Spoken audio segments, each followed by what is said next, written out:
Cənab Prezidentin onlayn məktəblərin fəaliyyəti ilə bağlı verdiyi tapşırıq artıq start verilib. Bu tapşırığın icrası həyata keçirilməkdədir. Gənc Müəllimlər Assosiasiyası tərəfindən ana dilimiz Azərbaycan məktəbi artıq fəaliyyətə başlayıb. Prezident göstəriş vermişdi ki, onlayn məktəblərə start verilsin və xaricdə yaşayan azərbaycanlıların övladlarının Azərbaycan dilini, ana dilini öyrənməsi üçün bu layihə çox uğurlu bir layihədir və bu layihənin həyata keçirilməsi məhz bugün üçün deyil. Təbii ki, bu gələcəkdə inkişaf eləyən, qüdrətli və güclü olan Azərbaycanın ana dilinin bütün dünyada daha doğru formalaşması, insanların öz dilini itirməməsi və Azərbaycan dilinin inkişafında mühüm rol oynayacağına şübhə yoxdur. Və qeyd eləmək istəyirəm ki, bu dövlət başçısının əslində uzaqgörən və müdrik siyasətinin bir təməlidir. Çünki bu ondan ibarətdir ki, Azərbaycan dilini öyrənəcək uşaqlar, hansı ki, Prezident də vurğuladı ki, 3-cü, 4-cü nəsil artıq unuda bilir Azərbaycan dilini və öz ana dilini unutmaması üçün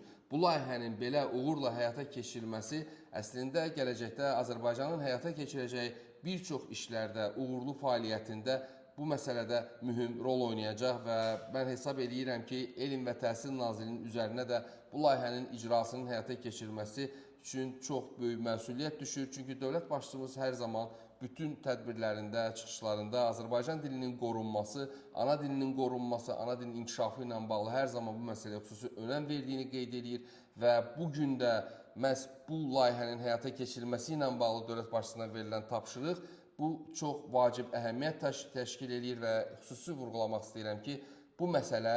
gələcək Azərbaycanın inkişafında mühüm rol oynayacaq və bununla bağlı da məncə həm də azərbaycanlılar, hansı ki, xaricdə yaşayırlar, öz övladlarının ana dilini öyrənməsi üçün Azərbaycan tərəfindən həyata keçirilən bu layihənin daha uğurlu inkişafında öz xidmətlərini əsirgəməməlidirlər.